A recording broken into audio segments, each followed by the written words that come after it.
ভালোবাসার বিকেল বেলা। So hello viewers, আসসালামু আলাইকুম। আশা করছি সবাই অনেক ভালো আছেন।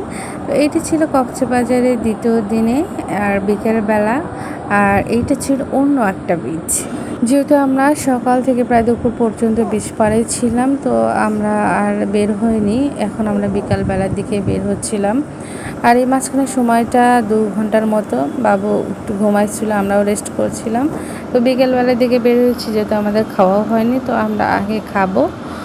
তো সেই কারণে আমরা এখন যাচ্ছি আমাদের হোটেল থেকে একটু কাছে একটা রেস্টুরেন্টে। আর এখানে তো অসংখ্য রেস্টুরেন্টের কোনো অভাব নেই, তবুও আমরা ওই রেস্টুরেন্টেই খেয়েছি। আর ওই রেস্টুরেন্টের খাবারগুলো আমাদের কাছে অনেক ভালো লেগেছে। আর আমরা এক একদিন এক রকম খাবার খেয়েছি, প্রায় সব খাবারই আমার অনেক মজা লেগেছে। কিন্তু দুঃখের বিষয় যে আমরা সেই রেস্টুরেন্টের ভিডিওটা আমি দিতে পারছি না। আর এইগুলো তো আমার অনেক দিন আগেকার ভিডিও, যার কারণে ভিডিও অনেকগুলোই ডিলিট হয়ে গেছে। তো যে ভিডিওগুলো ছিল এগুলো আমি একটু একটু করে আপলোড করছি।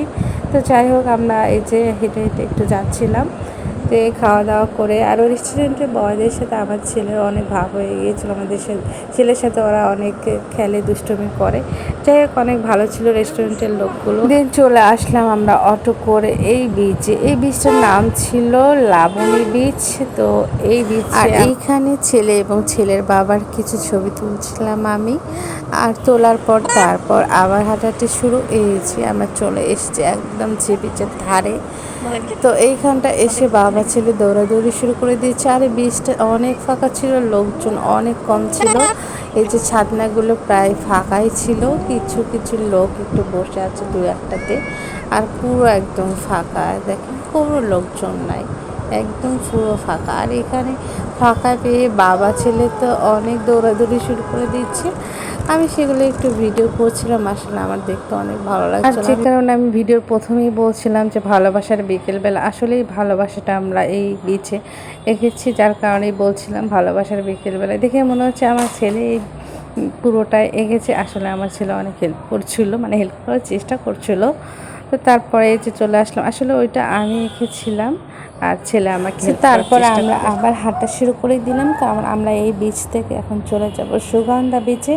আর সব সি বিচ পার তো একই রকমই হবে, আর সমুদ্র তো একটা বিচ পার তো একই রকম, শুধু সামান্য একটু দূরত্ব। এই জন্য এক এক বিচে এক এক নাম রেখেছে। আর বিচ পার দিয়ে হাঁটতে কিন্তু অনেক ভালোও লাগে। সো হেঁটে হেঁটেই আমরা চলে গিয়েছিলাম সুগন্ধা, কারণ ওই বিচটা আমাদের হোটেলের একটু কাছেই। আর আমি একটু এখানে খালি পায়ে হাঁটছিলাম। তো বাবুর বাবা সেই সময় ভিডিও করেছিল। সো ভিডিওটা আজকে এই পর্যন্ত। ভালো লাগলে অবশ্যই লাইক কমেন্ট শেয়ার করবেন। সবাই ভালো থাকবেন। আল্লাহ হাফেজ, আসসালামু আলাইকুম।